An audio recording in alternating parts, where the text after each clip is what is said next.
وعلى سيد الأنبياء وآله وأصحابه أجمعين أما بعد فأعوذ بالله من الشيطان الرجيم بسم الله الرحمن الرحيم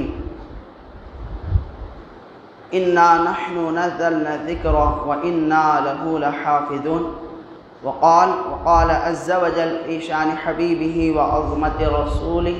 إن الله وملائكته يصلون على النبي يا أيها الذين آمنوا صلوا عليه وسلموا تسليما اللهم صل على سيدنا مولانا محمد وعلى آله وصحبه أفضل صلواتك وعدد معلوماتك وبارك وسلم. تو قریب تشریف لائیں. قریب. کل تک ہم نے پارے 9 تک کے خلاصے کو سماعت کیا. آج پارہ 10 اور 11 کا انشاءاللہ ہم خلاصے کو سماعت کریں گے. پارے 10 کے شروع میں اللہ تبارک و تعالی کل جو کہ ہم نے سماعت کیا تھا کہ مال غنیمت، یعنی جب کبھی دشمنان اسلام کے ساتھ جو جنگ ہوتی اور جنگ میں فتح ہونے کے بعد جو دشمن مال کو چھوڑ کر بھاگ جاتا یا اس کے ذریعے سے جو مال ملتا اس کو مال غنیمت کہا جاتا ہے، جس کے تقسیم کے کرنے کے اعتبار سے اللہ تبارک و تعالیٰ نے احکامات کو ذکر کیا ہے. پارے 10 کے شروعات میں بھی انہی باتوں کا تذکرہ ہے. پھر اس کے بعد اللہ تبارک و تعالیٰ جنگ بدر کا ذکر فرماتا ہے اور بندوں سے کہتا ہے کہ جنگ بدر میں ہم نے کیسا تم پر احسان کیا. کہ جنگ بدر آپ جانتے ہیں مسلمانوں کی یہ پہلے جنگ عظیم تھی جو کہ مسلمانوں نے لڑی تھی. اور جب جنگ بدر کے لیے مسلمان 313 کی تعداد میں جب چل پڑے تھے تو مسلمان کافروں کو دیکھ رہے تھے تو کافروں کی تعداد ان کو ایک روایت میں آتا ہے کہ 70 یا 100 نظر آ رہی تھی. بالکل بہت تھوڑی ان کو تعداد نظر آ رہی تھی. اور ایک طرف مسلمانوں کی تعداد کافروں کو دیکھنے سے ایسا محسوس ہو رہی تھی کہ یہ ہزاروں میں یہ لوگ آئے ہوں گے، جبکہ حقیقت یہ تھی کہ جو کافر تھے، کفار تھے، وہ 1000 کی تعداد میں تھے، مسلمان 313 کی تعداد میں تھے. اور جب اللہ کے نبی صلی اللہ علیہ وسلم میدان میں پہنچتے ہیں بدر یعنی ایک مقام تھا، ایک گاؤں کا نام تھا. ایک روایت میں آتا ہے کہ وہاں پر ایک کنواں بھی تھا جس کی وجہ سے اس مقام کو بدر کہا جاتا تھا. تو جب اللہ کے نبی وہاں پر پہنچتے ہیں تو حضور کے آنے سے پہلے کافر اپنا پڑاؤ یعنی اپنی چھاونی وہاں پر ڈال چکے تھے، وہاں پر پہلے سے آ کے آلریڈی بیٹھ چکے تھے. اور انہوں نے جو بدر کے مقام پر آپ جانتے ہیں کہ عرب میں پانی کی بڑی قلت ہوتی ہے، جو پانی کے چشمے وغیرہ ہوتے ہیں اس پر اپنا قبضہ ڈال کے بیٹھ جاتے ہیں، اور جو پانی کے کنویں وغیرہ ہوتے ہیں ان کے قبضے میں اچھے خاصے آ جاتے ہیں. تب حضور صلی اللہ علیہ وسلم جاتے ہیں تو وہاں پر ریتیلی زمین بہت زیادہ تھی کہ گھوڑے بھی ٹھہرتے تو ان کے پاؤں بھی دھسنا شروع ہو جاتے. تو ایک صحابی رسول نے عرض کیا یا رسول اللہ ہم تھوڑا آگے جاتے ہیں تاکہ وہاں پر جانے کی وجہ سے ہم کو جو پانی کے کنویں ہیں اس پر اچھا قبضہ مل سکے گا، اور جو پانی کے چشمے جو بہہ رہے ہیں ہم بھی اس پر تھوڑا سا قبضہ کر لیں گے. بہرحال اللہ کے نبی صلی اللہ علیہ وسلم جاتے ہیں، آگے بڑھتے ہیں تو حضور ایک ایسی زمین پر رکتے ہیں جہاں پر ریت بہت زیادہ ہوتی ہے. تو ریت کی وجہ سے چلنا پھرنا بھی بہت زیادہ مشکل ہوتا ہے. اس کے مقابل میں جو کفار تھے وہ جس زمین پر ٹھہرے ہوئے تھے بڑی ٹھوس تھی، مضبوط زمین تھی، جس کی وجہ سے انہیں جنگ اور وہاں پر کھانے پینے کے لیے بڑی آسانیاں پیدا ہو رہی تھی. لیکن اللہ تبارک و تعالیٰ فرماتا ہے کہ اللہ نے مومنوں پر ایسا احسان کیا کہ جس دن آ کر مسلمان اور کافر جس زمین پر رکے تھے اللہ نے ایسی زوردار بارش وہاں پر کر دی کہ ریتیلی زمین بارش کی وجہ سے ٹھوس ہو گئی، اور زمین جس پر کافر رکے ہوئے تھے جہاں پر زمین پر مٹی ہی مٹی تھی وہاں پر بارش کی وجہ سے کیچڑ ہی کیچڑ ہو گیا. اب ظاہر سی بات ہے جب کیچڑ ہو جائے گا تو رہنے کھانے پینے اور جنگی تیاری کرنے کے لیے دشواریاں پیدا ہونے لگتی ہے. اور یہاں پر ریت پر بارش ہونے کی وجہ سے ریت کیا ہوتی ہے، ٹھوس ہو جاتی ہے، سخت ہو جاتی ہے. تو اللہ تبارک و تعالیٰ فرماتا ہے کہ اس طریقے سے ہم نے تمہاری مدد کی، حتیٰ کہ جس دن جنگ ہونی تھی اس رات اللہ کے نبی صلی اللہ علیہ وسلم رو رو کر اللہ تبارک و تعالیٰ سے اس جنگ میں فتح اور کامیابی کے لیے دعائیں مانگتے ہیں. تو اللہ تبارک و تعالیٰ دین کے ساتھ ہی حضرت جبرائیل علیہ السلام کے ہمراہ 30,000 فرشتوں کا لشکر مسلمانوں کی کامیابی کے لیے بھیجتا ہے. کہ ایک طرف مسلمان تلوار لے کر لڑتے جا رہے ہیں تو دوسری طرف فرشتے بھی ان کی مدد کر رہے ہیں. تو یہ اللہ تبارک و تعالیٰ ان تمام باتوں کی منظر کشی کرتے ہوئے فرماتا ہے کہ یہ اللہ کا احسان تھا تم پر کہ جب تم نے اللہ کے دین کے لیے جد و جہد کی، اللہ کے دین کے لیے اپنے جان، مال، تن، من، دھن کو قربان کرنے کی کوشش کی تو اللہ تبارک و تعالیٰ نے تمہاری بھی مدد و نصرت فرمائی۔ بہرحال اس کے بعد جنگ کے آداب کو بتایا گیا ہے کہ جنگ کا آداب اس اعتبار سے کہ جنگ میں کوئی بھی فتح اس وقت بندے کو حاصل ہوتی ہے جب بندہ میدان جنگ میں ثابت قدم رہے، یعنی اس کے پیر لڑکھڑائیں نہیں۔ اب یہ صرف جنگ کے تعلق سے نہیں ہے، کیونکہ انسان کی زندگی بھی خود اس کے لیے ایک آنے والے دن کے ساتھ ایک جنگ ہے۔ ہر دن انسان کو لڑنا پڑتا ہے، کمانے کے لیے ہو یا زندگی گزارنے کے لیے ہو یا زندگی چلانے کے لیے ہو۔ تو یہ جو باتیں بتائی جا رہی ہیں خود ہمیں اپنی زندگی پر اس کو سوچنا ہے کہ ہمیں زندگی کا ایک جو جنگی سفر ہے اس کو کیسے طے کرنا ہے۔ تو نمبر 1، میدان جنگ میں ثابت قدم رہنا چاہیے، کبھی بھی لڑکھڑانا نہیں چاہیے، خوف نہیں کھانا چاہیے کہ انسان کی زندگی میں کتنے بھی مشکلات کیوں نہ آئے، انسان لڑے اس مشکلات سے تبھی جا کر کامیابی اسے ملتی ہے۔ کہ انسان جب لڑ کھڑا جاتا ہے، خوف کھا جاتا ہے، ڈر کھا جاتا ہے تو چھوٹی چھوٹی چیزیں بھی اسے ڈرا کر اسے دھمکا کر پیچھے ہٹانے کی کوشش کرتی ہیں۔ زندگی میں اللہ تبارک و تعالیٰ ہر بندے کو ایک ایسا موقع دیتا ہے جہاں سے وہ کامیابی اور ترقی کی راہ پر آگے بڑھنے کی کوشش کر سکتا ہے، لیکن اس ترقی کی راہ کو پہچاننا اس کے لیے ضروری ہے، کیونکہ جب کبھی انسان ترقی کرنے کی شروعات کرتا ہے تو اس کو ڈرانے والے، دھمکانے والے اور اس کو پیچھے سے جو ہے نا پیر پکڑ کر کھینچنے والے بہت آ جاتے ہیں۔ تو لیکن انسان جب ثابت قدم رہتا ہے، آگے بڑھنے کی کوشش کرتا ہے تو اللہ اسے کامیاب کرتا ہے۔ نمبر 2 اصول بتایا گیا ہے کہ جب کبھی لڑائی اور جب بھی جد و جہد تمہاری زندگی میں جاری ہو تو اللہ تبارک و تعالیٰ کا ذکر کثرت کے ساتھ کرنا چاہیے۔ میدان بدر میں جہاں پر 1000 کا لشکر مسلمانوں کی جان لینے کے لیے کھڑا ہوا تھا، ایسے حالت میں بھی، عین جنگ کے ماحول میں بھی مسلمانوں نے ایک چیز کو کبھی اپنے سے جدا نہیں کیا کہ مسلمان 5 وقت کی نماز کو باجماعت ہو کر پڑھا کرتے تھے۔ جنگ ہے، تلواروں کے سائے ہیں، کبھی بھی گردن اڑائی جا سکتی ہے۔ یہ جنگ ہماری تمہاری طرح نہیں کہ گریبان پکڑ لیا، تھپڑ مار لیا، نہیں، بلکہ یہ ایسی جنگ ہے یا تو یہاں پر جان دینی ہے یا تو یہاں پر جان بچنی ہے، فیصلہ 2 ہی ہے۔ لیکن ایسی حالت میں بھی مسلمانوں نے نماز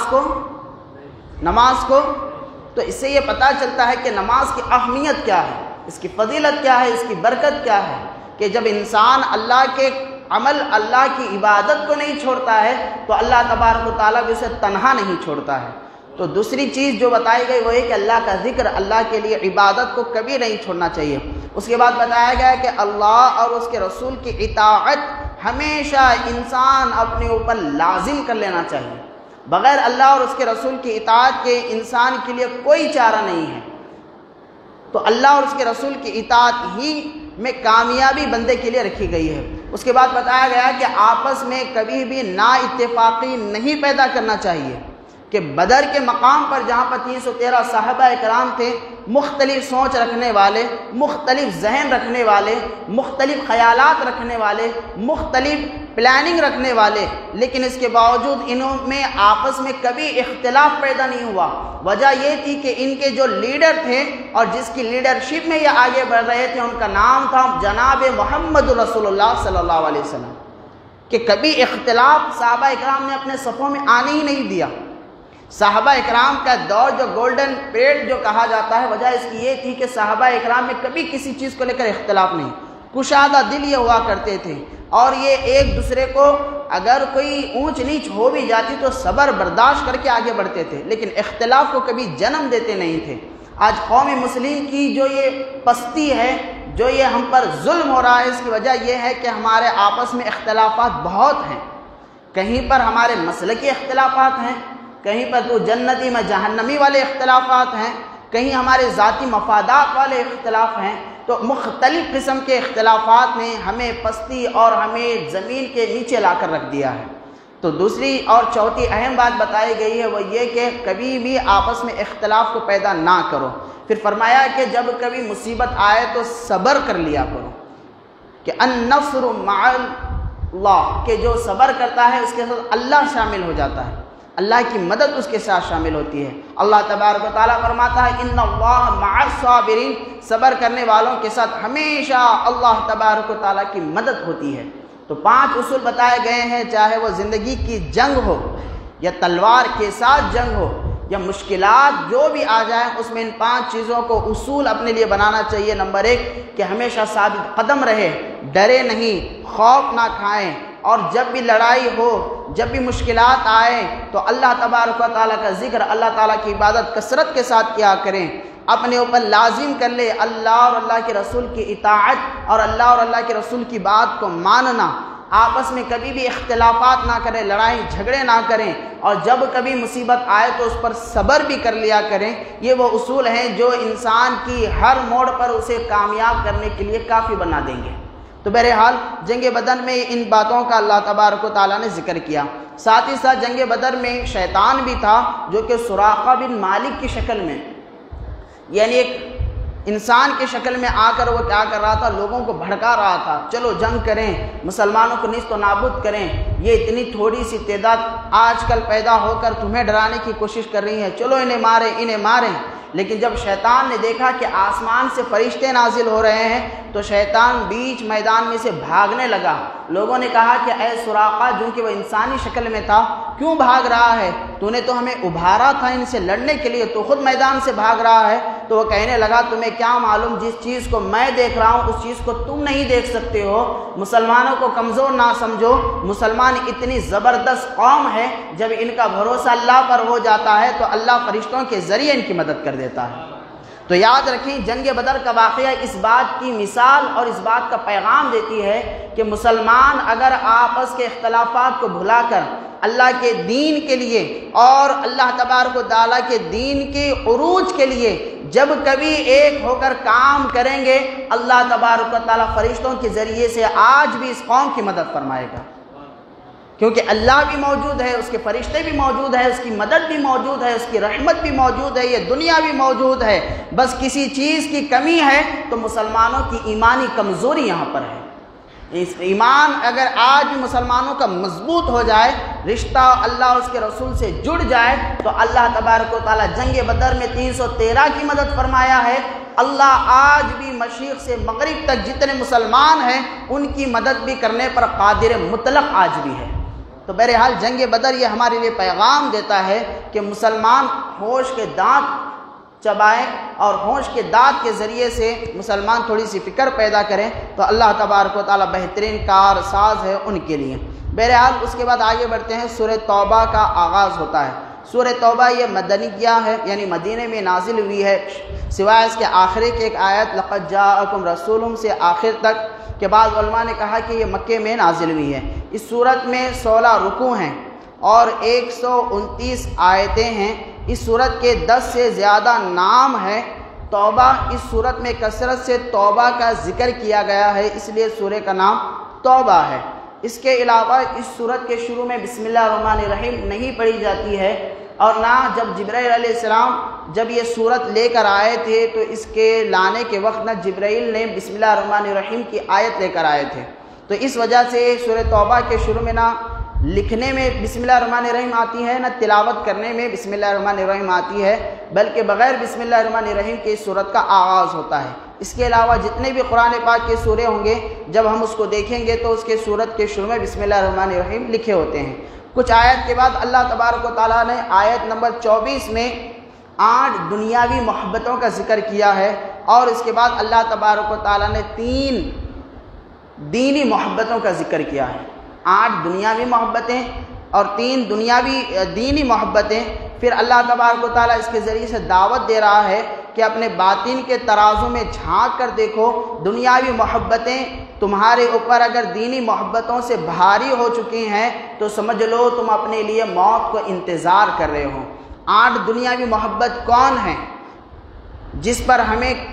فوقیت دینا ہے، جس کے اوپر ہمیں دین کی محبت کو اوپر رکھنا ہے؟ سب سے پہلے 8 دنیاوی محبت کون سے ہیں اس کو سماعت کریں۔ اللہ تبارک و تعالیٰ پارے کہ آیت نمبر 24 میں اس کا ذکر فرماتا ہے کہ اگر تمہارے باپ، تمہارے بیٹے، تمہارے بھائی، تمہاری بیویاں، تمہارا خاندان، تمہارا کمایا ہوا مال اور تمہاری تجارت اور تمہارے پسندیدہ مکانات، یعنی باپ، ماں، بیٹے اور بیویاں، اور اس کے ساتھ خاندان، تجارت، تمہارے گھر، تمہارا کاروبار، اللہ تبارک و تعالیٰ فرماتا ہے یہ تمہارے لیے دنیاوی محبتیں ہیں۔ اور جو دینی محبتیں ہیں جو کہ شرط ایمان ہے، فرمایا گیا وہ ہے اللہ اور اللہ کے رسول کی محبت، کہ ایک طرف یہ آٹھ دنیاوی محبت، دوسری طرف اللہ اور اللہ کے رسول کی محبت۔ جس کے دل میں دنیا کی محبت زیادہ ہوگی، سمجھ لو وہ اپنے آپ کے لیے موت کو انتظار کر لے، اس کا ٹھکانہ سوائے موت کے کچھ نہیں ہے۔ اور جس نے ان محبتوں کے اوپر اللہ اور اللہ کے رسول کی محبت کو مقدم رکھا، سمجھ لو دنیا و آخرت میں اسی کے لیے کامیابی ہے۔ یعنی بتانا مقصد یہ ہے کہ اللہ تبارک و تعالیٰ نے یہاں پر ہمارے لیے لازمی کیا ہے کہ اللہ اور اللہ کے رسول کی محبت دل میں ہو۔ یہ تمام محبتیں ماں باپ کی ہوں گی، اولاد کی ہوں گی، بیوی کی ہوں گی، مکانات کی ہوں گی، تجارت کی ہوگی، مال کی ہوگی، دولت کی ہوگی، یہ تمام محبتیں بعد میں ہیں، سب سے پہلے اللہ اور اللہ کے رسول کی محبت مقدم ہے۔ صحیح ستہ کی حدیث پاک ہے، اللہ کے نبی صلی اللہ علیہ وسلم ارشاد فرماتے ہیں لا یؤمن احدکم حتی اکون احب الیہ من والدہ وولدہ والناس اجمعین، تم میں سے کوئی اس وقت تک مومن ہوگا ہی نہیں جب تک کہ اس کے نزدیک میری محبت اس کی جان سے، مال سے، اولاد سے بڑھ کر نہ ہوگی، تم مومن ہی نہیں ہوگے۔ بلکہ ایک موقع پر حضرت عمر فاروق سے پوچھا گیا تو حضرت عمر فاروق نے فرمایا یا رسول اللہ صلی اللہ علیہ وسلم، اپنی جان سے بڑھ کر میں محبت اپنے آپ سے کرتا ہوں، پھر اس کے بعد آپ سے محبت کرتا ہوں، یعنی میری جان پہلے میرے لیے مقدم ہے، اس کے بعد آپ سے محبت کرتا ہوں۔ اللہ کے نبی نے فرمایا کہ اے عمر تمہارا ایمان کامل ہی نہیں ہوا ہے۔ وہ عمر جن کی نیکیوں کو اللہ کے نبی صلی اللہ علیہ وسلم نے آسمان کی ستاروں کے لیے کے مانند کہا تھا، جن کے لیے جنت کی بشارت کی، فرمایا اگر میری محبت کو تو سیکنڈ درجے میں رکھتا ہے تو تیرا ایمان ہی مکمل نہیں ہوگا۔ پھر حضرت عمر فاروق نے فرمایا یا رسول اللہ میں سب سے مقدم، سب سے پہلے آپ کی محبت رکھتا ہوں، پھر اپنی جان کی، بیوی کی، بچوں کی رکھتا ہوں۔ اللہ کے نبی نے فرمایا اے عمر اب جا کر تیرا ایمان مکمل ہو گیا۔ ایک شخص آیا اللہ کے نبی صلی اللہ علیہ وسلم کی بارگاہ میں، عرض کیا یا رسول اللہ صلی اللہ علیہ وسلم قیامت کب آئے گی؟ اللہ کے نبی نے فرمایا کہ اے شخص تو قیامت کے تعلق سے پوچھتا ہے، قیامت کب آئے گی؟ بتا تو نے قیامت کے لیے اپنی جانب سے کیا کیا تیاری کر رکھی ہے، تو نے کیا کیا اپنے لیے پلاننگ کر رکھے ہیں؟ تو اس نے کہا کہ یا رسول اللہ صلی اللہ علیہ وسلم میں نہ تو بہت زیادہ نمازیں پڑھا ہوں، نہ روزہ رکھا ہوں، نہ حج کیا ہوں، نہ زکوٰۃ کیا ہوں۔ اعمال کا سوال ہے تو میرے پاس بہت زیادہ اعمال نہیں ہے، لیکن یا رسول اللہ صلی اللہ علیہ وسلم میرے دل میں اللہ اور اللہ کے رسول کی محبت ہے۔ تو اللہ کے نبی نے فرمایا سن لے، تیرے اعمال سے بڑھ کر تیرے لیے ضروری چیز اللہ اور اللہ کے رسول کی محبت ہے۔ جو جس کے ساتھ جتنی محبت دنیا میں کرے گا، قیامت کے دن اس کے ساتھ ہی اس کو قبر سے اٹھایا جائے گا۔ یعنی تیرے دل میں اگر اللہ کے رسول کی محبت ہے تو تیرا حشر بھی اللہ کے رسول کے ساتھ ہی ہوگا۔ تو محبت رسول یہ ایمان کی اصل ہے، عقیدے کی بنیاد ہے۔ اعمال بہت ہیں، بہت زیادہ اعمال کثرت سے کرنے والا ہے، لیکن اللہ اور اللہ کے رسول سے محبت نہیں ہے تو یاد رکھے وہ ایمان کامل نہیں، وہ اعمال قابل قبول نہیں۔ کہ انسان کو جب تک محبت رسول نہ ہو اور محبت رسول میں وہ کام نہ کرے، اس کا کچھ بھی عمل اس کے لیے فائدہ مند نہیں ہونے والا ہے۔ تو محبت رسول تقاضا کیا کرتی ہے؟ محبت رسول عمل کا تقاضا کرتی ہے۔ بعض ہمارے پاس محبت کرنے والے ایسے بھی ہوتے ہیں کہ جب سڑک پر نکلتے ہیں تو نعرے تکبیر، نعرے رسالت کے نعرے لگاتے ہیں، میلاد النبی آتا ہے تو جھنڈے لگاتے ہیں، لوگوں کو کھانا پکا کر کھلاتے ہیں، محبت رسول کے بہت دعوے کرتے ہیں، لیکن جب عمل کی بات آ جائے تو پیچھے سے بھاگ چلے جاتے ہیں۔ یاد رکھیں محبت رسول کا مطلب یہ ہے کہ اللہ اور اللہ کے رسول کی کامل طریقے سے اطاعت و فرما برداری کرنا، کہ اللہ تبارک و تعالیٰ نے جس کام کے کرنے کا حکم دیا ہے وہ کام کرنا، جس سے منع کیا ہے اس سے بچنا۔ در حقیقت میں یہی محبت کا صحیح معنی ہے۔ محبت کا معنی یہ نہیں کہ میں محبت کرتا ہوں، میں محبت کرتا ہوں، جھوٹی محبت بھی اس وقت تک فائدہ مند نہیں ہوتی ہے جب صرف دل سے محبت کرتا ہوں کہا جائے گا، اور اس کے لیے جب تک کوئی گفٹ نہیں پیش کیے جائے گی سامنے والے بھی نہیں مانیں گے کہ یہ مجھ سے محبت کرتا ہوگا۔ یہ تو دنیاوی محبت کا تقاضا ہے کہ محبت جب ہو تو عملی اعتبار سے پریکٹیکل کر کے بھی دکھائے۔ تو جب دنیا کی محبت کا یہ عالم ہے تو اللہ اور اللہ کے رسول کی محبت تو اس سے بھی زیادہ تقاضا کرتی ہے کہ ہم عملی زندگی میں کامیاب رہیں اور عملی زندگی میں اپنے آپ کو اللہ اور اللہ کے رسول کی اطاعت کے مطابق زندگی گزاریں۔ اللہ تبارک و تعالی مجھے آپ کو صحیح معنوں میں محبت رسول کے تقاضوں کو پورا کرنے کی توفیق عطا فرمائے۔ اس کے بعد جنگ غزوہ حنین کا اللہ تبارک و تعالی ذکر فرماتا ہے۔ غزوہ حنین کیا تھا؟ جب مسلمانوں نے مکہ فتح کیا، مکہ فتح کرنے کے بعد یہ بڑی ایک کامیابی تھی جو کہ مسلمانوں کو ملی تھی۔ تو اس کے بعد جتنے مکے والے تھے انہوں نے یہ تسلیم کر لیا کہ یہ اللہ کا گھر مقدس زمین ہے، یہاں پر کوئی غلط لوگ قبضہ نہیں کرتے ہیں۔ تو جتنے لوگ حضور صلی اللہ علیہ وسلم کے کٹر دشمن مخالف تھے، جب حضور نے مکے کو فتح کر لیا تو یہ لوگ سمجھ لیے کہ حضور صلی اللہ علیہ وسلم کا دین ہی سچ ہے، اب ہمیں زیادہ اس کی مخالفت نہیں کرنی چاہیے۔ اس کے بعد فوج در فوج بڑے بڑے جماعتیں کیا ہونے لگی، مسلمان بننے لگیں اور اسلام میں داخل ہونے لگیں۔ اللہ کے رسول صلی اللہ علیہ وسلم میں بھی مکے میں ہی رہتے ہیں۔ اب اس کے بعد کیا ہوتا ہے، طائف کے طرف ایک مقام تھا، اور وہ مقام یعنی حنین کا ایک مقام تھا۔ وہاں پر دو قبیلے والوں نے جو کہ بڑے جنگجو تھے، یعنی لڑائی جھگڑا بہت کیا کرتے تھے اور بہت ہی ماہر تھے جنگ کرنے میں، انہوں نے کہا کہ بھئی مسلمان جو کہ طائف بالکل سعودی مکے سے بالکل قریب میں ہے، تو انہوں نے یہ خیال کیا کہ مسلمان اگر مکے کو فتح کر لیے ہیں ایک دن یہ پوری دنیا کو بھی فتح کر لیں گے۔ تو ان لوگوں کو یہ چیز برداشت نہیں ہو رہی تھی کہ مسلمان مکے کو فتح کریں اور ہم خاموش بیٹھے رہیں۔ تو یہ لوگ کیا کرتے ہیں، مسلمانوں سے اعلان جنگ کرتے ہیں اور مکے پر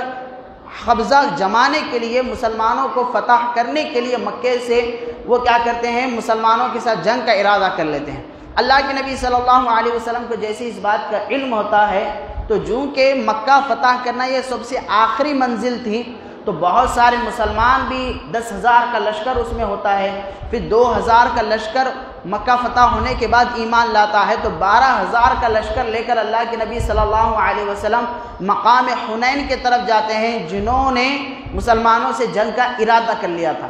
حضور پاک صلی اللہ علیہ وسلم کی ہمیشہ سے پلاننگ جنگ کو لے کر یہ ہوا کرتی تھی کہ سامنے والا جو سوچ رہا ہوتا ہے حضور ہمیشہ اس سے 2 قدم آگے سوچا کرتے تھے، یعنی سامنے والا حملہ کرنے کا بھی ارادہ ہی کر رہا ہوتا ہے، اس سے پہلے حضور صلی اللہ علیہ وسلم اس کے دروازے پر جا کے کھڑے ہو جاتے تھے، ہاں بول بھائی کیا بات ہے تیری، یعنی موقع ہی نہیں دیتے تھے حضور صلی اللہ علیہ وسلم کے سامنے والا ہم پر قبضہ جمانے کے لیے ہمارے ملک میں داخل ہو جائے۔ اس کی پلاننگ کے ساتھ حضور اتنے آگے ہوتے اور اتنے شارپ مائنڈ کے ساتھ آگے بڑھ جاتے کہ بالکل اس کے گھروں میں گھس جاتے۔ تو حضور صلی اللہ علیہ وسلم بھی یہاں پر یہ سوچنے میں ہی تھے، حضور وہاں پر جا کے شامل ہو جاتے ہیں، مقام حنین پہ داخل ہو جاتے ہیں۔ اب چونکہ وہ لوگ تعداد میں کم تھے، مسلمان 12,000 کا لشکر تھا، اب تھوڑا سا یہاں پہ کیا ہوتا ہے، مسلمانوں کو یہ دل میں چیز پیدا ہوتی ہے، ارے یہ تو بہت چھوٹے موٹے لوگ ہیں، یہ ہم سے کیا فتح کریں گے، کیا ہم سے جیتیں گے، ہم 12,000 کا لشکر ہیں، ہم تو منٹوں میں ان کو ختم کریں گے۔ جب مسلمانوں میں تھوڑا سا اس کو لے کر زیادتی ہوتی ہے اور کانفیڈنس لیول تھوڑا سا بڑھ جاتا ہے کہ ہم تو منٹوں میں انہیں ختم کریں گے، تو اللہ تبارک و تعالیٰ یہاں پر مسلمانوں کو احساس دلانے کے لیے 12,000 کا لشکر رہتا ہے، اس کے باوجود بھی ایسا دشمن زبردست انداز میں حملہ کرتا ہے کہ مسلمانوں کی ایک بڑی تعداد جنگ کو چھوڑ کر بھاگنے لگ جاتی ہے۔ بالخصوص جو ابھی مسلمان ہوئے تھے 2,000، وہ لوگ تو دم دبا کے بھاگ چلے جاتے ہیں۔ اس کے علاوہ دیگر صحابہ اکرام بھی میدان چھوڑ کر چلنے لگتے ہیں۔ وجہ کیا تھی، انہوں نے تھوڑا سا کانفیڈنس لیول تھوڑا اپنا بڑھایا، منٹوں میں ہم اس کو ختم کر دیں گے یہ لوگوں کو، لیکن اللہ تبارک و تعالیٰ نے یہاں پر احساس دلانے کے لیے مسلمانوں کو تھوڑی دیر کے لیے نروس کر دیا اور میدان چھوڑ کے کئی صحابہ اکرام چلے گئے۔ پھر اللہ کے نبی صلی اللہ علیہ وسلم اور دیگر چند ایک صحابہ اکرام ہی اکیلے ہو جاتے ہیں، لیکن اللہ کے نبی صلی اللہ علیہ وسلم آگے بڑھتے ہیں اپنے چھوٹے سے مجموعے کو لے کر فتح کرنے کے لیے، جنگ کو کامیاب کرنے کے لیے۔ اس کے پیچھے حضور پاک صلی اللہ علیہ وسلم کے دیگر معزز صحابہ اکرام بھی آواز لگاتے ہیں کہ اے لوگوں آؤ، کیوں جنگ چھوڑ کے تم بھاگ رہے ہو؟ تم تو وہ ہو جنہوں نے مکے کو فتح کر لیا ہے، کیا اتنے سے ہی تم ڈر گئے؟ پھر بعد میں تمام کے تمام لوٹ کر آتے ہیں، پھر آخر میں جا کر وہ جنگ فتح ہو جاتی ہے۔ لیکن جو ایک سبق یہاں پر ملتا ہے وہ یہ ہے کہ مکہ فتح کرنا ایک بڑی کامیابی تھی مسلمانوں کے لیے، لیکن جب مسلمانوں کے اندر مکہ فتح کرنے کے بعد تھوڑا سا کہیں کہ انانیت، یا کہیں کہ تھوڑا سا دل میں یہ پیدا ہو گیا کہ اب تو اللہ ہمارے ساتھ ہی ہے، ہمارے علاوہ تو کہیں پر نہیں، یا پھر ہمارے طاقت ہمارے بازوؤں میں اتنی ہے کہ ہم کسی بھی ملک کو فتح کر سکتے ہیں۔ جب یہ چیز پیدا ہونے لگی تو اللہ تبارک و تعالیٰ نے یہ بتانے کے لیے کہ بغیر اللہ تبارک و تعالیٰ کے مدد کے مسلمان کچھ نہیں کر سکتے ہیں، اللہ تبارک و تعالیٰ نے تھوڑی دیر کے لیے جنگ میں مسلمانوں کو رسوائی دے دی اور وہ جنگ چھوڑ کر بھاگنے کے قرار پر آ گئے۔ تو بہرحال دنیا میں ہر کامیابی کے پیچھے یاد رکھیں ہمیشہ اللہ تبارک و تعالیٰ کی مدد ہوتی ہے۔ جب تک اللہ تبارک و تعالیٰ کا ساتھ نہ ہو انسان کے لیے دنیا میں کچھ ملنے والا نہیں ہے۔ بہرحال جنگ حنین کا یہ تذکرہ مختصر انداز میں اللہ تبارک و تعالیٰ ذکر فرماتا ہے۔ اس کے بعد آگے اللہ تبارک و تعالیٰ نے حکم دیا مسلمانوں کو کہ 9 سن ہجری کے بعد مسجد حرام کے قریب نہ کوئی مشرک آئے، نہ وہ حج کرنے کے لیے آئے، نہ کوئی عمرہ کرنے کے لیے آئے۔ آپ جانتے ہیں کہ مکے میں یا مکے کے حدود میں جہاں سے حرم کا آغاز ہوتا ہے وہاں پر کسی غیر مسلم کو داخل ہونے کی اجازت نہیں ہے۔ جو لوگ حج و عمرہ پہ گئے ہوں گے انہیں اچھی طریقے سے معلوم ہے کہ باضابطہ حدود حرم سے پہلے لکھا ہوا ہوتا ہے کہ یہاں پر کسی غیر مسلم کا داخل ہونا ممنوع ہے، منع ہے۔ باضابطہ وہاں پہ بورڈ بڑے بڑے لکھے ہوئے ہوتے ہیں۔ تو یہ جو داخل نہیں ہونا ہے اللہ تبارک و تعالیٰ نے قرآن پاک میں اس کا حکم دیا ہے۔ سورہ توبہ میں باضابطہ آیت ہے جس میں اللہ تبارک و تعالیٰ نے حکم دے کر فرمایا کہ داخل ہونا تمہارے لیے منع ہے، کہ سن 9 ہجری کا جب حج کرنے کا موقع آیا تو حضور صلی اللہ علیہ وسلم نے حضرت ابوبکر صدیق رضی اللہ تعالیٰ عنہ کو امیر الحج بنا کر مکے کی طرف روانہ کیا، اور ساتھ ہی ساتھ یہ پیغام دیا کہ تم اعلان کر دو کہ جو مسلمان ہوں گے انہی ہی کو مکے میں داخل ہونے کی اجازت ہوگی، اور آج کے بعد کوئی مشرک مکے میں داخل نہیں ہوگا، اس کی سخت پابندی لگا دو۔ اب یہاں پر یہ سمجھنے والی بات ہے کہ آیا کہ مسجد حرام میں داخل نہیں ہونا یہ تمام مسجدوں کے لیے ہے کہ بس مسجد حرام کے لیے مختص ہے؟ تو علماء کرام کے اس میں اختلافات ہیں، لیکن سمجھنا یہ ہے کہ سوائے مسجد حرام کے داخل ہونے کے اگر کوئی غیر مسلم اگر ہماری یہ عام مسجدوں میں بھی داخل ہو گیا تو اس کو آنے کی بالکل اجازت ہے، لیکن اس کا ایسا ویلکم کرنا یا ایسا استقبال کرنا کہ وہ آ رہا ہے اٹھ کے پورے کھڑے ہو جانا، یا تھالیاں بجا کر یا تکبیر لگا کر یا اس کا بڑے ہی شایان شان استقبال کرنے کی کوشش کرنا یہ منع ہے، کیونکہ اللہ تبارک و تعالیٰ فرماتا ہے کہ یہ جو مشرک ہوتے ہیں یہ نجس اور گندی چیز ہے۔ شرک اچھی چیز ہے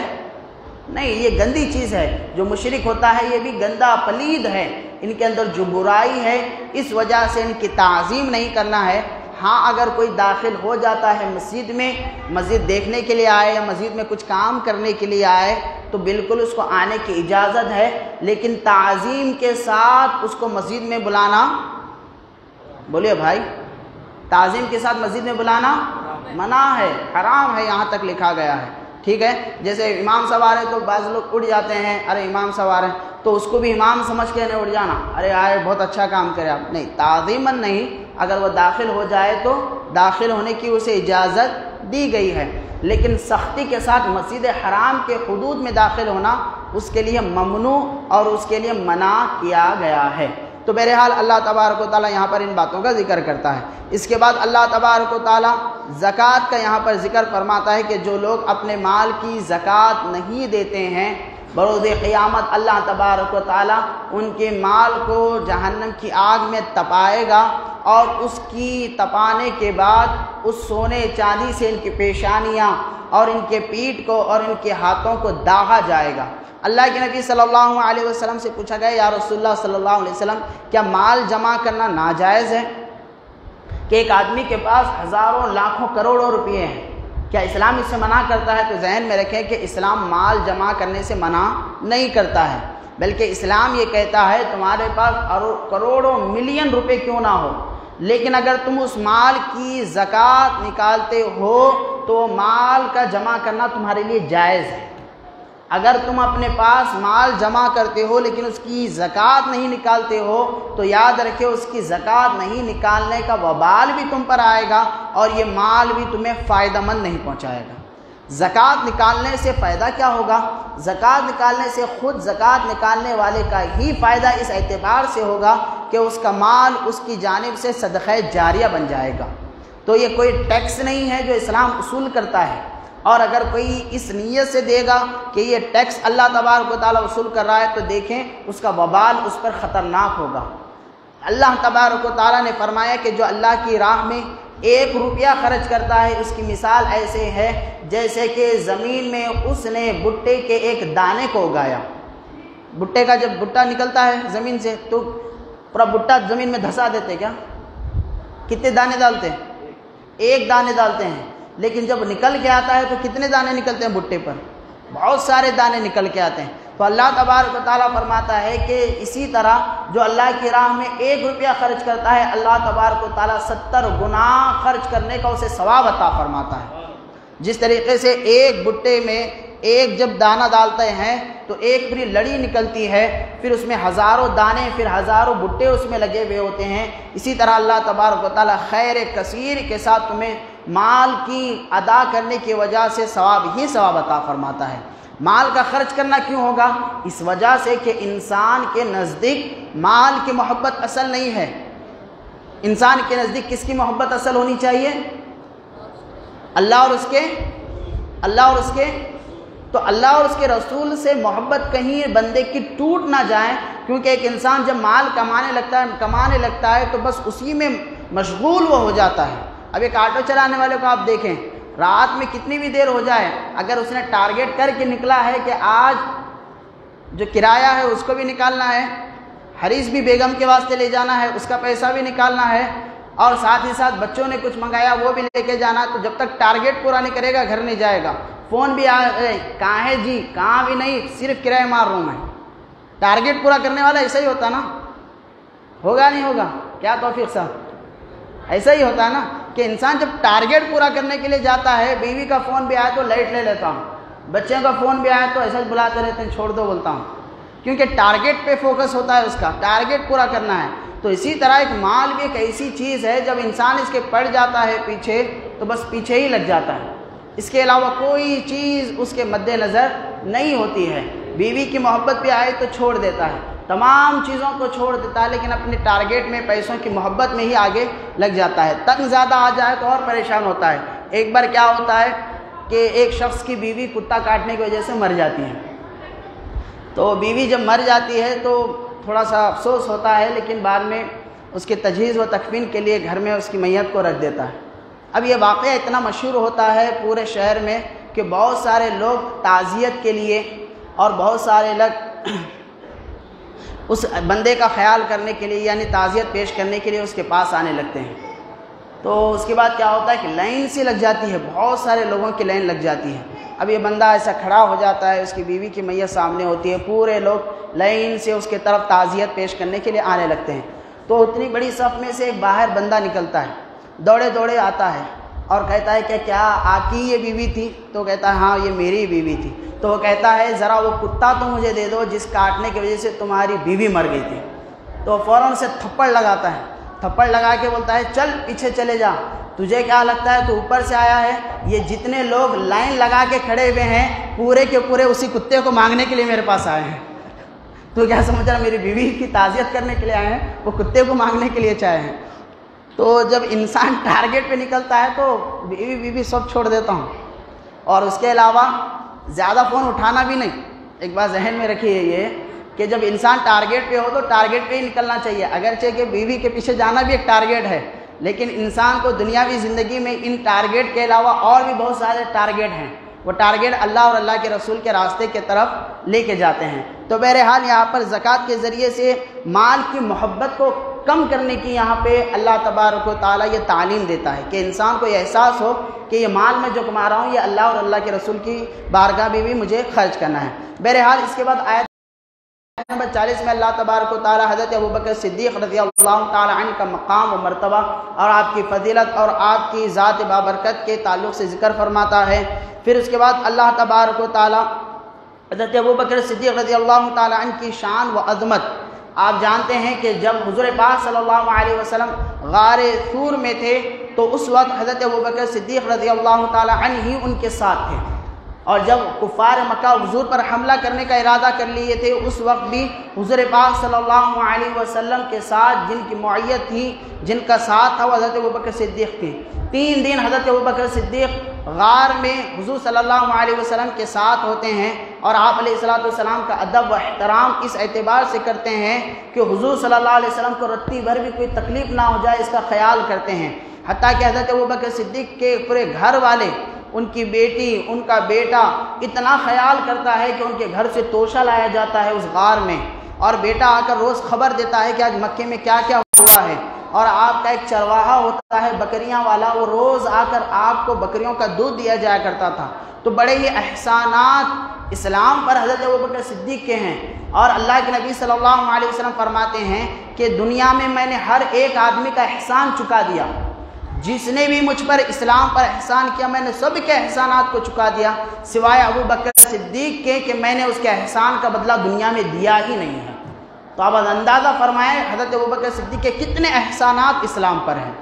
حتیٰ کہ جب غار ثور میں 3 دن رہتے ہیں تو ایسے انوار و تجلیات کا ظہور حضرت ابوبکر صدیق کے چہرے پر ہوتا ہے، اتنا نورانی اور اتنا چمکدار آپ کا چہرہ ہوتا ہے۔ جب مدینے میں حضور صلی اللہ علیہ وسلم انٹر کرتے ہیں، داخل ہو جاتے ہیں،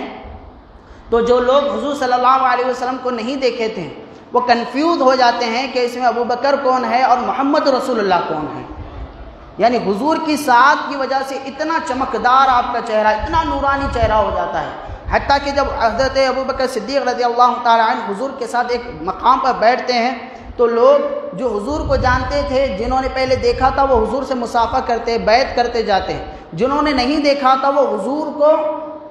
سے پہلے حضرت ابوبکر صدیق سے ملاقات کرنے لگتے۔ تو حضرت ابوبکر صدیق نے سمجھ لیا کہ لوگ شاید غلط فہمی میں مجھے محمد رسول اللہ سمجھ رہے ہیں، تو حضرت ابوبکر صدیق فوراً کھڑے ہو جاتے ہیں، چونکہ وہ ذرا دھوپ کا وقت تھا، اپنی چادر نکالتے ہیں، اپنے دونوں ہاتھوں پہ اس کو اڑاتے ہیں اور حضور صلی اللہ علیہ وسلم کے اوپر سایہ بن کر کھڑے ہو جاتے ہیں، اور جب لوگ آنے لگتے ہیں تو کہتے ہیں کہ اے لوگ غلط فہمی کا شکار نہ بنو، یہ محمد رسول اللہ ہے اور میں محمد رسول اللہ کا غلام ابوبکر صدیق ہوں۔ تو آپ علیہ السلام کے حد درجے اتنی محبت آپ کی ہوا کرتی تھی، یہی وجہ تھی کہ حضرت ابوبکر صدیق رضی اللہ تعالیٰ عنہ نے چھاؤنی بن کر ہر دم آپ علیہ السلام کے لیے اپنی جان کو قربان کر دیا۔ تو اللہ کے نبی صلی اللہ علیہ وسلم نے بعد مرنے کے بھی اپنے قبر میں اپنے سائے میں آپ کو جگہ عطا فرمائی۔ تو جو ساتھ میں غار میں تھے، زندگی میں تھے، بعد مرنے کے بھی قبر میں اللہ کے نبی کے ساتھ ہیں۔ تو حضرت ابوبکر صدیق رضی اللہ تعالیٰ عنہ کی شان و عظمت۔ تو یہاں پر پارے 10 کا خلاصے کا اختتام ہوتا ہے، اس کے بعد پارے 11 کا یہاں پر آغاز ہوتا ہے۔ شروعات میں اللہ تبارک و تعالیٰ نے منافقین کا ذکر کیا ہے۔ آپ جانتے ہیں منافق وہ ہوتا ہے جو سامنے سے کچھ پیچھے سے کچھ ہوتا ہے، کہ منافقین کی سب سے بڑی تعداد مدینے میں رہا کرتی تھی، جو سامنے سے تو کہتے تھے کہ ہم ایمان لائے، لیکن بعد میں مکھر جاتے تھے اور اسلام کے خلاف سب سے زیادہ دیمک کی طرح جنہوں نے اسلام کو نقصان پہنچانے کی کام کی تھی وہ تھے منافقین، جو نام کا کلمہ پڑھنے والے تھے لیکن اندرونی طور سے یہ مسلمانوں کو ہمیشہ نقصان پہنچانے کے حربے سوچا کرتے تھے۔ اسی دوران منافقین نے ایک مسجد بنائی۔ سورہ توبہ میں اللہ تبارک و تعالیٰ آیت نمبر 107 میں اس کا ذکر کرتا ہے، جس مسجد کا نام تھا مسجد ضرار۔ ایک محمد عامر بن راہب نام کا عامر نام کا ایک شخص تھا۔ راہب یعنی جو عیسائیوں میں جو عالم ہوتا ہے اس کو راہب کہتے ہیں۔ تو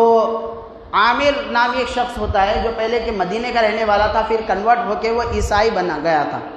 تو وہ ہمیشہ سے مدینے پر قبضہ جمانے کی سوچتا تھا، لیکن جو ہی حضور صلی اللہ علیہ وسلم آئے تو ہر آدمی کا قبضہ ختم ہو چکا تھا، اب وہاں پر سکہ اور راج محمد رسول اللہ کا چلتا تھا، اور اسلام کی سب سے پہلی وہ ملک بنا تھا، اسلامک سلطنت کا مرکز بن چکا تھا۔ تو یہ راہب کیا کرتا ہے، یہ رومن امپائر کے پاس جاتا ہے اور کہتا ہے کہ دیکھو مسلمان دن بدن بہت ترقی کرتے جا رہے ہیں، اگر تم لوگ ان کا کچھ نہیں کرو گے تو یہ مسلمان ایک دن رومن امپائر کو بھی ختم کریں گے۔ رومن امپائر کی آپ ہسٹری پڑھیں، بہت ہی زبردست یہ امپائر گزرا ہے اپنی ہسٹری میں۔ تو بہرحال رومن امپائر اس وقت بھی اس کا بہت ہی دبدبہ تھا، اثر و رسوخ تھا، تو اس نے کہا کہ ٹھیک ہے ہم کیا کریں گے، ملک شام جو کہ قریب تھا وہاں پر وہ حربے لگاتے ہیں کہ کسی طریقے سے ہم حملہ مدینے پر کریں گے، اس کے لیے تو آسانیاں پیدا کر۔ تو یہ راہب عامر راہب کیا کرتا ہے، جو مدینے کے منافقین ہوتا ہے ان سے جا کر کہتا ہے کہ کام کرو تم مسجد قباء دیکھیں ہیں، جو عمرہ گئے ہیں حج گئے معلوم ہے، مسجد قباء جو کہ شاندار مسلمانوں کی پہلی آفیشل مسجد تھی ہے۔ اللہ کے نبی صلی اللہ علیہ وسلم فرماتے ہیں کہ جس نے مسجد قباء میں 2 رکعت نماز پڑھی اللہ تبارک و تعالیٰ اسے عمرہ کرنے کا ثواب عطا فرماتا ہے۔ تو مسجد قباء کے پاس یہ ایک مسجد بناتے ہیں یہ لوگ، دراصل یہ اڈا ہوتا ہے ان کے لیے، ان کی سازشوں کے لیے۔ تو جب مسجد بناتے ہیں حضور صلی اللہ علیہ وسلم کے پاس جاتے ہیں، کہتے ہیں یا رسول اللہ صلی اللہ علیہ وسلم ہم نے ایک مسجد بنائی ہے، اس مسجد کی افتتاح کرنا ہے، برائے مہربانی آئے آپ 2 رکعت نماز اس مسجد میں ہمارے لیے پڑھیں۔ تو اللہ کے نبی صلی اللہ علیہ وسلم فرماتے ہیں کہ اس وقت تو میں جنگ کے لیے جا رہا ہوں، جنگ تبوک کے لیے اللہ کے نبی جا رہے ہوتے ہیں، فرماتے ہیں میں جنگ کے لیے جا رہا ہوں، جب لوٹ کر آؤں گا تو اس کے بعد اس مسجد کی افتتاح کی جائے گی۔ تو جب اللہ کے نبی صلی اللہ علیہ وسلم جنگ سے لوٹ کر آتے ہیں تو یہ منافقین پھر جاتے ہیں حضور کے پاس، اور انہیں یہ معلوم تھا کہ ایک مرتبہ ہمارے مسجد میں حضور آ کر نماز پڑھا کر جائیں گے، کسی کو شک ہی نہیں ہوگا ہمارے مسجد کے تعلق سے۔ حالانکہ وہ پلاننگ اور مسلمانوں کے خلاف سازشیں کرنے کا ایک اڈا بنا رہے تھے، مسجد بنانا مقصد ان کا نہیں تھا۔ تو حضور کے بعد جو ہی جنگ سے آنے کے بعد کہتے ہیں یا رسول آپ تو چلیے اب تو آپ وقت ہیں، آپ علیہ السلام فرماتے ہیں کہ مجھے کچھ وقت دو میں اس کے بعد آؤں گا۔ اسی دوران حضرت جبریل علیہ السلام آتے ہیں اور آ کر یہ وحی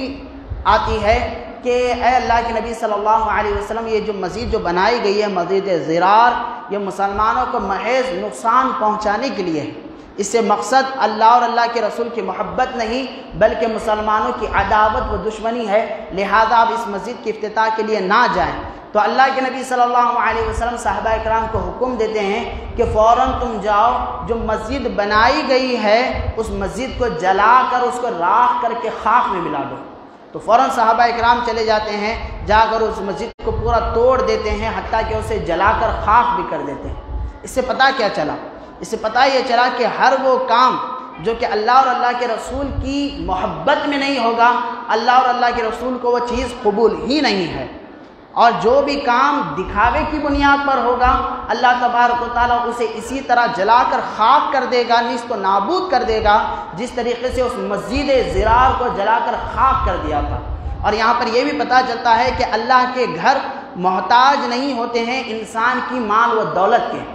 اگر کوئی شخص اللہ کے گھر کو کچھ روپیہ دے رہا ہے، کچھ چندہ دے رہا ہے، دل میں نیت یہ ہے کہ میں احسان کر رہا ہوں، چاہے مسجد کی انتظامیہ کمیٹی پر ہو یا امام پر ہو یا مسجد کے انتظام کرنے والوں پر ہو، جب اس نیت کے ساتھ دے گا تو اس کا دینا اس کے لیے کبھی فائدہ مند نہیں ہوگا، کیونکہ مسجد ضرار کا جو مقصد تھا وہ مسلمانوں کے لیے دکھاوا اور دشمنی کی بنیاد پر تھا، اس لیے اللہ تبارک و تعالیٰ نے اس مسجد کو ہی جلا دینے کا حکم دے دیا۔ تو ہر وہ کام جو کہ مسجد ہو، مدرسہ ہو، کوئی بھی اچھا کام ہو، اس کے اوپر نیت اللہ اور اللہ کے رسول کی محبت کی جب ہوگی تبھی جا کر اس کام کا فائدہ ملے گا۔ بہرحال اس کے بعد اللہ تبارک و تعالیٰ جنگ تبوک کا بھی ذکر کرتا ہے۔ منافقین کے ایک سردار عبداللہ ابن ابی جو کہ ابدی بدبخت تھا، اس کا بھی یہاں پر ذکر ہوتا ہے کہ جب وہ مر رہا تھا، منافقین کا سب سے بڑا سردار تھا، جنگ احد میں اس نے اپنے ساتھ ایک بڑا لشکر لے کر آیا تھا لڑائی کرنے کے لیے، جو ہی جنگ ہوتی تو بھاگ کر وہ چلے جاتا، حتیٰ کہ ہر موقع پر حضور صلی اللہ علیہ وسلم کو بدنام کرنے اور اسلام کو اور مسلمانوں کو پریشان کرنے کی کوشش کیا کرتا تھا عبداللہ ابن ابی۔ جب مرنے لگا، مرتے وقت اپنے بیٹے سے کہا، جو کہ بڑا نیک و مخلص بندہ تھا، اسے کہا کہ بیٹے جاؤ حضور صلی اللہ علیہ وسلم سے کہو کہ میں جب قبر میں جاؤں تو حضور صلی اللہ علیہ وسلم اپنی قمیص مجھے دے، تاکہ ان کی قمیص سے میں اپنے آپ کو اللہ کے پاس بخشوا لوں، کیونکہ میرا ایمان ہے کہ محمد رسول اللہ کی قمیص میرے لیے فائدہ مند ہوگی۔ حالانکہ اس کی پوری زندگی اسلام کے خلاف تھی، اس کی پوری زندگی حضور صلی اللہ علیہ وسلم کی دشمنی میں تھی، لیکن دشمن رسول ہونے کے باوجود اس کا یہ عقیدہ تھا کہ میری بخشش ہو سکتی ہے تو وسیلہ مصطفیٰ کے ساتھ ہی ہو سکتی ہے۔ تو ان کا بیٹا جاتا ہے حضور صلی اللہ علیہ وسلم سے کہتا ہے کہ میرے باپ کی آخری خواہش ہے، آپ اس کو پورا کر دیں۔ حضور صلی اللہ علیہ وسلم اپنی قمیص نکال کر اس کو دے دیتے ہیں، تو وہ قمیص لے کر چلے جاتا ہے۔ پھر ان کا بیٹا کہتا ہے کہ میرے والد کی خواہش ہے کہ آپ ان کی نماز جنازہ بھی پڑھائیں۔ اللہ کے نبی صلی اللہ علیہ وسلم جب نماز جنازہ پڑھانے کا ارادہ کرتے ہیں، عمر فاروق فرماتے ہیں یا رسول اللہ، کیا آپ توجہ نہیں فرما رہے ہیں کہ یہ عبداللہ ابن ابی ہے، منافقوں کا سردار ہے، اس نے اسلام اور مسلمانوں کو بہت تکلیفیں پہنچائی ہے، آپ اس کی مدد نہ کریں، آپ اس کے ساتھ دعا نہ کریں۔ اللہ کے نبی صلی اللہ علیہ وسلم فرماتے ہیں کہ اللہ تبارک و تعالیٰ نے مجھے حکم دے دیا ہے، میں ان کے لیے 70 مرتبہ بھی دعا کروں گا، اللہ تبارک و تعالیٰ اس کی مغفرت کرنے والا نہیں ہے۔ تو حضرت عمر فاروق فرماتے ہیں یا رسول اللہ، پھر آپ کیوں جا رہے ہیں اس کے پاس؟ نہ اس کی عیادت کے لیے جائیں، نہ اس کی نماز جنازہ پڑھانے کے لیے جائیں۔ لیکن اللہ کے نبی صلی اللہ علیہ وسلم کی دور اندیشی کا یہاں پر ملاحظہ کریں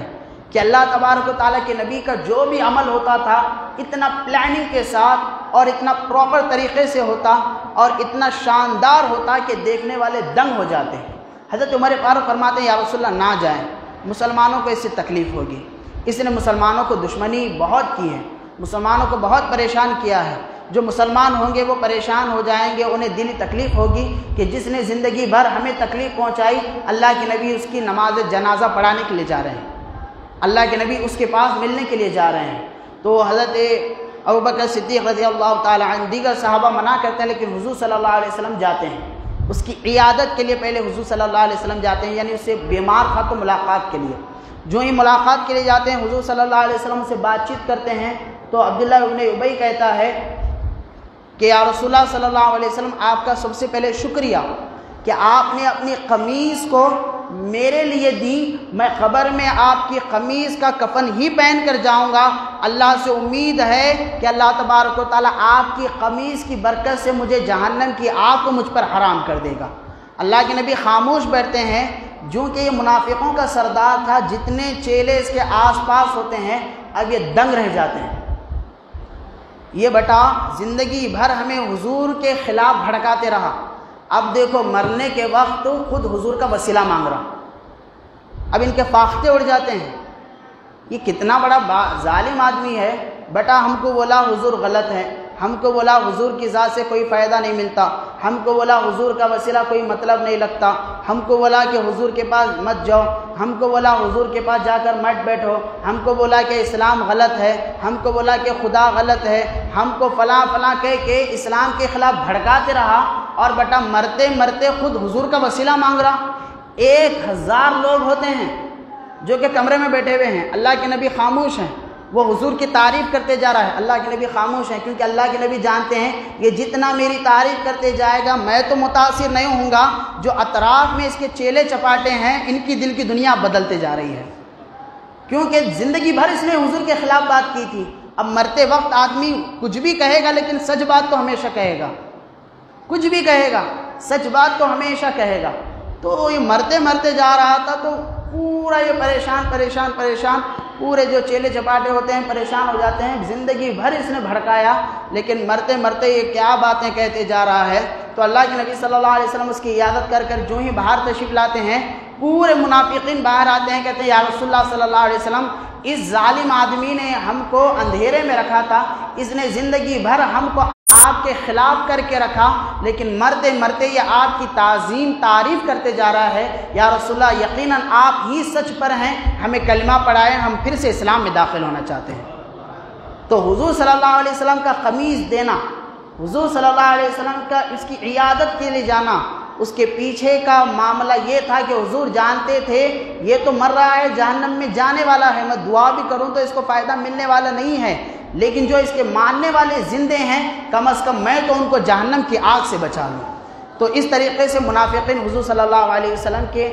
کلمہ پڑھ کر پھر سے اسلام میں صحیح معنوں میں داخل ہوتے ہیں۔ تو حضور صلی اللہ علیہ وسلم کی دور اندیشی کا یہاں پر پتہ چلتا ہے۔ اللہ کے نبی صلی اللہ علیہ وسلم کی عادت شریفہ تھی کہ حضور صلی اللہ علیہ وسلم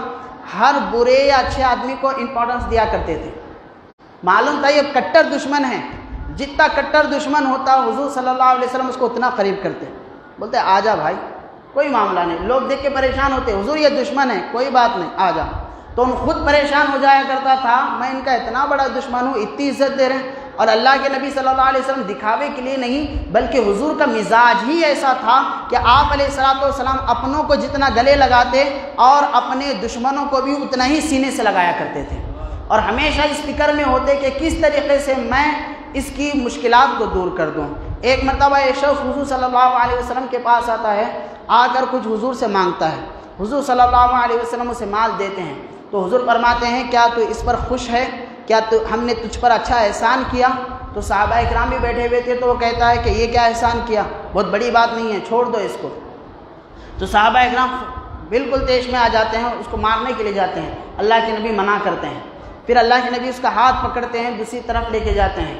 فرماتے ہیں کیا تیری اور کچھ حاجت ہے، کچھ اور پیسے چاہیے؟ تو وہ کہتا ہے ہاں اور بھی پیسے چاہیے۔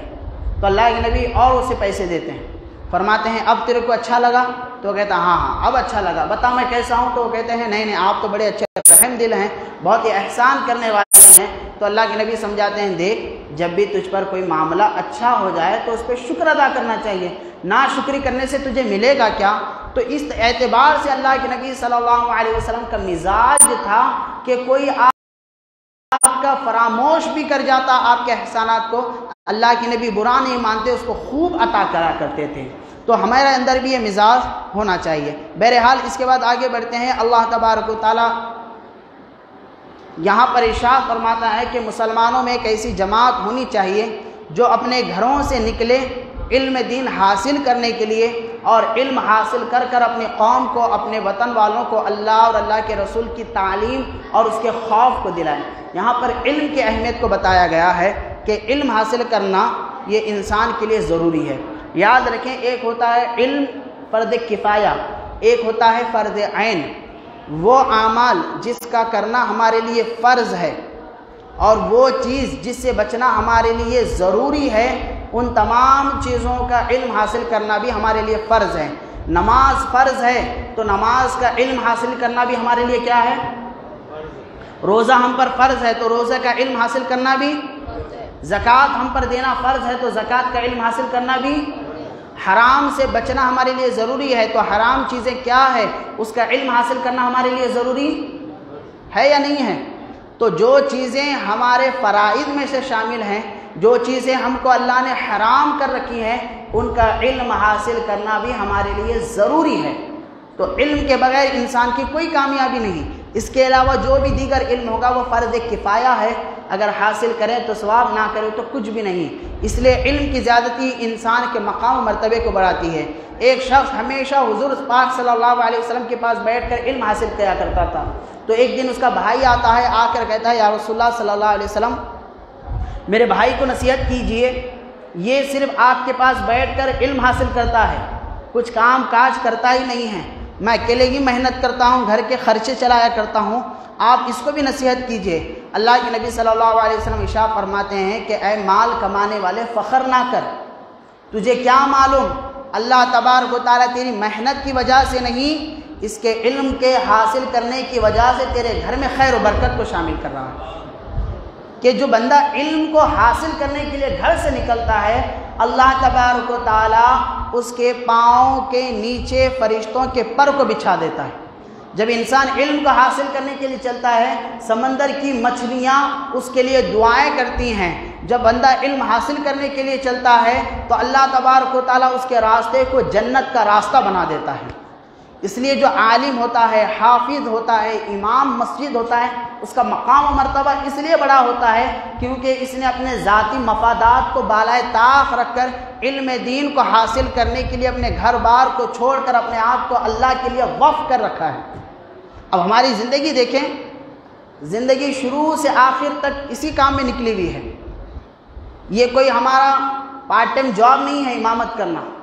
یا عالم کا درس یا بچوں کو پڑھانا یہ پارٹ ٹائم جاب نہیں ہوتا ہے۔ اس کا اوڑھنا، بچھونا، کھانا، پینا، سونا، تمام کا تمام کام ہی ہے لوگوں کو وعظ و نصیحت کرنا، لوگوں کے اعمال کی اصلاح کرنا، لوگوں کو دین کے طرف بلانا۔ اس وجہ سے ایک عالم کا مقام بڑا مرتبہ ہوتا ہے۔ یہاں تک فقہاء کرام بیان فرماتے ہیں کسی عالم دین کو یا کسی امام مسجد کو یا کسی حافظ قرآن کو جو اللہ اور اللہ کے رسول کا علم حاصل کرتا ہے، اس کو اگر کوئی شخص بلا وجہ گالی بھی دے گا وہ دائرہ اسلام سے نکل جائے گا۔ کافر کی موت اسے ملے گی جو کسی عالم دین کو بلا وجہ گالی بھی دے گا۔ گالی سے مراد وہ نہیں جو ہم سمجھتے ہیں تیری میری، وہ نہیں۔ گالی سے مراد یعنی ہر ایسی بات جو کہ ان کے دل کو تکلیف پہنچانے والی ہو، جو بندہ کرے گا ایسا کرنے سے اندیشہ ہے کہ حالت کفر میں اس کا خاتمہ ہوگا۔ اس لیے فرمایا گیا کہ عالم دین کے چہرے کو دیکھنا بھی عبادت ہے۔ اللہ کے نبی صلی اللہ علیہ وسلم کے ارشادات کے مطابق یا تو اپنے بچوں کو علم دین سکھاؤ یا عالم دین کی صحبت میں ان کو بٹھایا کرو۔ جب ایک بچہ حافظ قرآن بنتا ہے تو اپنے پیچھے اپنے ساتھ خاندان کی بخشش کروا کر انہیں جنت میں وہ لے کے جاتا ہے۔ جب ایک بندہ عالم دین بنتا ہے تو اپنے پیچھے 14 خاندان کی بخشش کروا کر اسے جنت میں لے جاتا ہے۔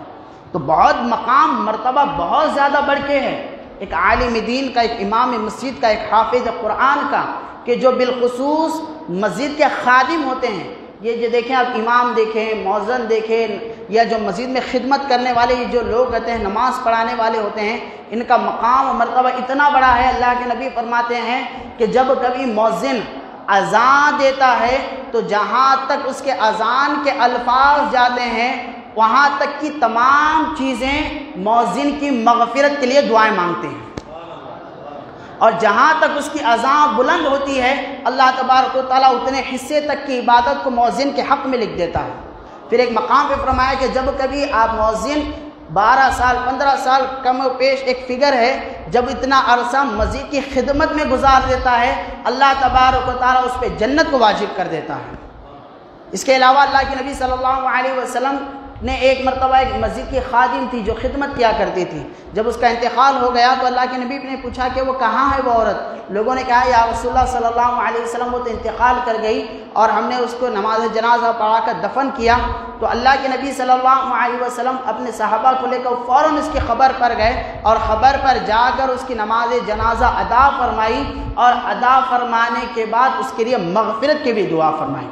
اس کے علاوہ ہمارے استاد محترم فرماتے ہیں کہ مسجد کی بالخصوص صفائی کرنے والوں کا یہ مقام ہے۔ ایک سچے واقعے کو ذکر فرماتے ہیں کہ ایک شخص جو کہ ریٹائرڈ ہو گیا تھا اپنی جاب سے،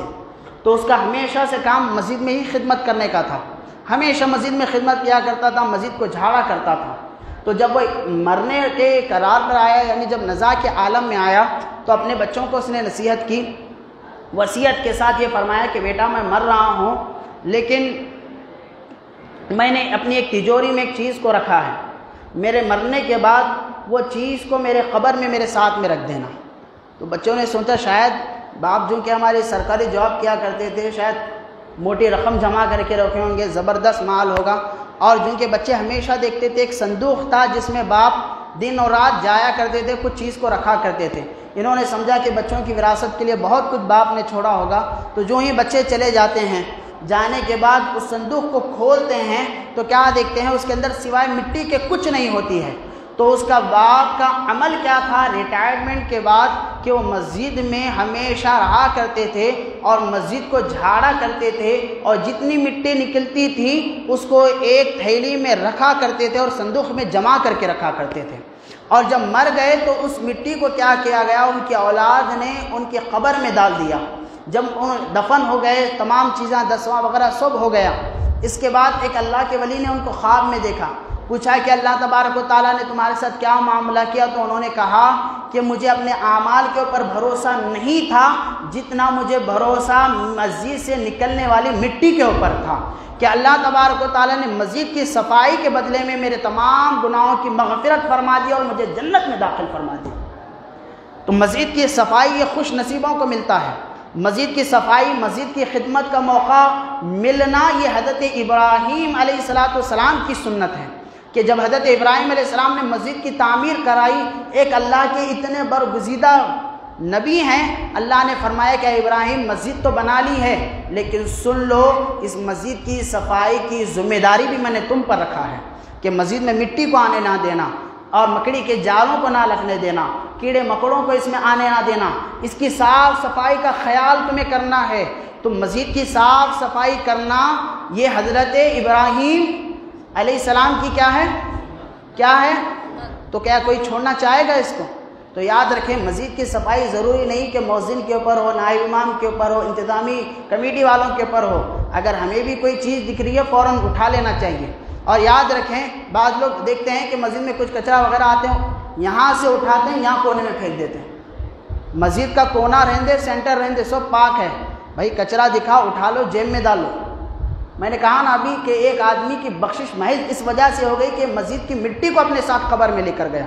تو مسجد کی صفائی یہ ہر ایک کی ذمہ داری ہے، اس کا خیال کرنا، اس کو صاف صفائی کرنا، خوشنما کرنا، یہ ہر ایک کے اوپر اللہ تبارک و تعالیٰ کی طرف سے ایک ذمہ داری ہے۔ بہرحال اللہ تبارک و تعالیٰ نے اس اعتبار سے علم دین کی بات ہم کر رہے تھے، ایک عالم کی فضیلت، حافظ کی فضیلت، علم دین حاصل کرنے والے کا مقام و مرتبہ بیان کیا گیا ہے۔ یاد رکھیں علم دین حاصل کرنا ہر ایک کو نصیب نہیں ہوتا ہے، اللہ تبارک و تعالیٰ جسے چن لیتا ہے تو بس وہ اللہ تبارک و تعالیٰ کا سپاہی بن جاتا ہے۔ آپ دیکھیں اللہ تبارک و تعالیٰ قرآن پاک میں ارشاد فرماتا ہے کہ ہم نے قرآن پاک کو نازل کیا،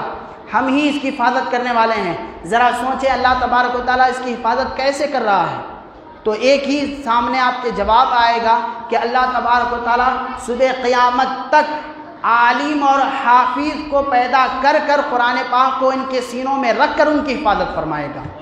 تو یہ جو عالم و حافظ ہوتے ہیں یہ اللہ تبارک و تعالیٰ کے سپاہی ہوتے ہیں، دین کے داعی ہوتے ہیں، تبلیغ والے ہوتے ہیں، جنہوں نے کے ذریعے اللہ تبارک و تعالیٰ دین کے کام کو آگے بڑھانا ہے۔ بہرحال اس کے بعد سورہ یونس کا آغاز ہوتا ہے، سورہ یونس کی ایک آیت پاک جس میں اللہ تبارک و تعالیٰ اولیاء اللہ کا مقام فرماتا ہے، الا ان اولیاء اللہ لا خوف علیہم ولا هم یحزنون، کہ بے شک اولیاء اللہ کو نہ کوئی خوف ہے نہ کوئی ڈر ہے۔ اللہ تبارک و تعالیٰ اولیاء اللہ کے مقام و مرتبے کو کئی ایک دفعہ آپ نے اس کو بتفصیل سماعت کیا ہے، وقت کی گنجائش نہیں ہے کہ مزید اس پہ کلام کیا جائے۔ سورہ یونس جو کہ اس کے بعد ہمارے پارے 11 کا اختتام ہوتا ہے، سورہ یونس کی بات میں آپ کے سامنے رکھوں گا، اس کے بعد انشاءاللہ ہماری مجلس یہ اختتام ہوگی۔ حضرت یونس علیہ السلام یہ اللہ تبارک و تعالیٰ کے برگزیدہ ایک نبی تھے، اور مقام نئے نوا نامی ایک مقام پر اللہ تبارک و تعالیٰ نے امت کی اصلاح کے لیے انہیں بھیجا تھا۔ 40 سال یہ اپنی امت کو سمجھاتے ہیں، ہدایت کی بات بتاتے ہیں، لیکن وہ قوم نہیں سنتی ہے، تو اس کے بعد وہ ان کے لیے بددعا کرتے ہیں، اللہ تبارک و تعالیٰ یہ میری بات نہیں سن رہی ہے، ان پر تو اپنے عذاب کو مسلط کر دے تاکہ ان کے ہوش آ جائیں۔ تو جو ہی یہ دعا کرتے ہیں تو لوگ کیا کرتے ہیں، صبح جب ہوتی ہے تو ایک لوگ آپس میں گفتگو کرتے ہیں، دیکھو یونس علیہ السلام کبھی جھوٹ بات نہیں کہتے ہیں،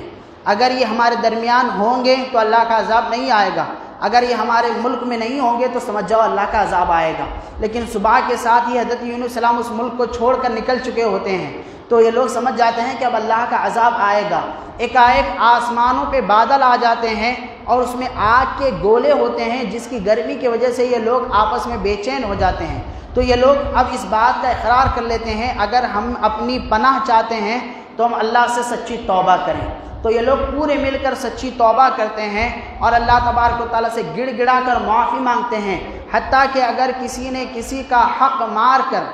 کسی کی ایک اینٹ یا پتھر بھی ناحق طریقے سے اپنی گھر کی بنیاد میں رکھی ہوگی تو اپنے گھر کی بنیاد کو کھود کر اس پتھر کو نکال کر بھی لوگوں کو دے دیتے اور کہتے ہیں کہ مجھے معاف کر دے، کیونکہ اللہ کا عذاب ان کے سروں پر آ چکا تھا۔ تو گڑ گڑا کر وہ دعا مانگتے ہیں، ایک ایسی واحد قوم ہے یونس علیہ السلام کی یہ کہ جن کے سروں پر عذاب آیا لیکن ان کی دعاؤں میں اتنی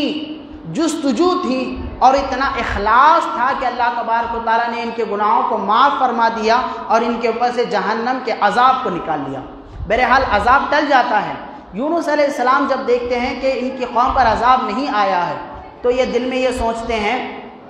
کہ اگر میں اپنی قوم کے پاس جاؤں گا تو یہ لوگ مجھے کہیں گی اور جھٹلانے والا مجھے جھوٹا کہے گی، کیونکہ میں نے تو کہا تھا اللہ کا عذاب آئے گا، لیکن اللہ نے جو ان کی مغفرت کی اور ان کو معاف کیا اس کا علم یونس علیہ السلام کو ابھی تک نہیں ہوتا ہے۔ تو یونس علیہ السلام کیا کرتے ہیں، اپنے قوم کے پاس نہیں جاتے ہیں، سمندر کے راستے سے کشتی پر بیٹھ کر دوسرے ملک کا سفر کرتے ہیں۔ جب کشتی میں بیٹھ کر جاتے ہیں تو بیچ سمندر میں جا کر کشتی رک جاتی ہے۔ تو اس زمانے کا یہ اصول تھا کہ کشتی جب بھی سمندر میں رکتی تو لوگ یہ سمجھتے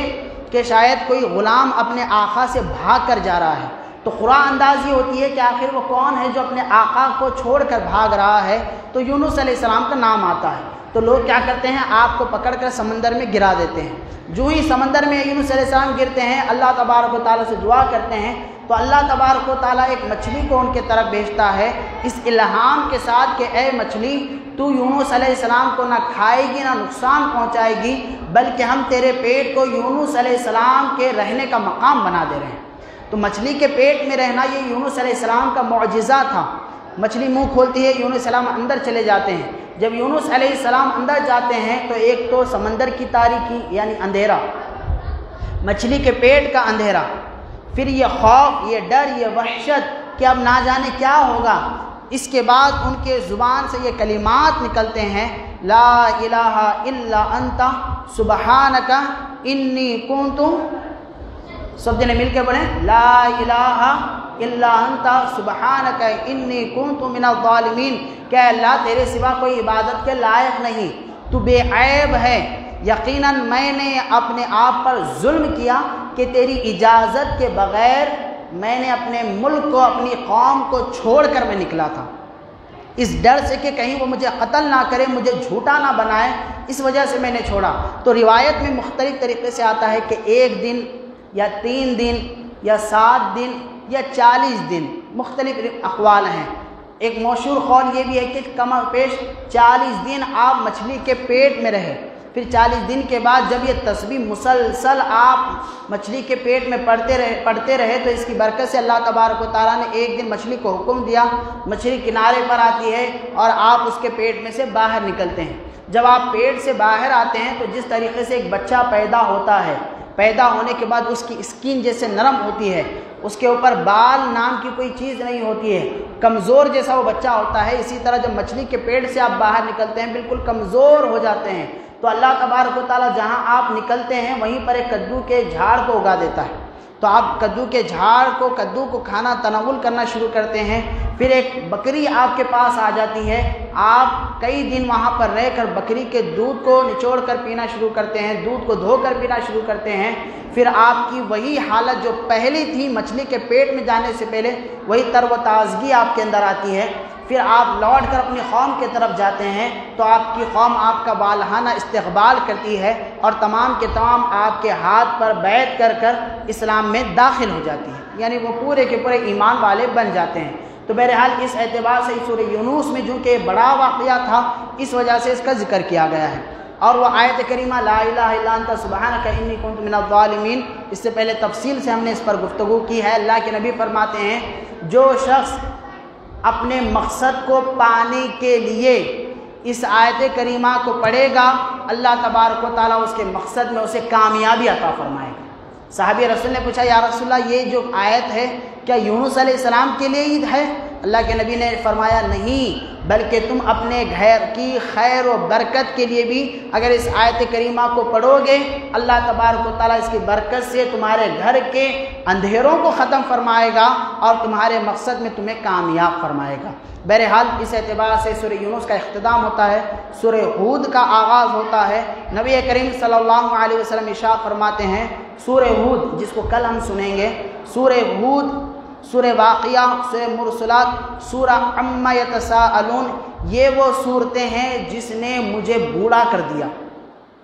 کہ ان سوروں کی تلاوتوں نے، سورہ ہود کی تلاوت نے مجھ پر بڑھاپے کو ڈال دیا۔ پوچھا گیا یا رسول اللہ کیوں؟ تو فرمایا کہ ان صورتوں میں اللہ تبارک و تعالیٰ نے جہنم کا اور جہنم میں جانے والوں کا ایسا تذکرہ کر دیا ہے کہ جس کی وجہ سے مجھ پر بڑھاپا ہی آ چکا ہے۔ تو بہرحال سورہ ہود اور اس سے متعلق باتوں کو انشاءاللہ کل چونکہ جمعہ ہے، کل تو ہماری تفسیر نہیں ہوگی، انشاءاللہ برود ہفتہ ہم سورہ ہود سے یعنی پارہ 12 سے اپنے تفسیر کا آغاز کریں گے۔ اللہ تبارک و تعالیٰ سے دعا ہے اللہ تبارک و تعالیٰ جو کچھ سنا گیا ہے صحیح معنوں پہ اسے عمل کی توفیق عطا فرمائے۔ اللہ تبارک و تعالیٰ ہمارے بیٹھنے اور سننے سنانے کو اپنے بارگاہ میں شرف قبول فرمائیں۔ اللہ تبارک و تعالیٰ اس مجلس کو ہمارے لیے توشہ آخرت اور نجات کا ذریعہ بنائیں۔ وصلی اللہ علی النبی المی وآلہ صلی اللہ علیہ وسلم۔ السلام علیکم ورحمۃ اللہ وبرکاتہ۔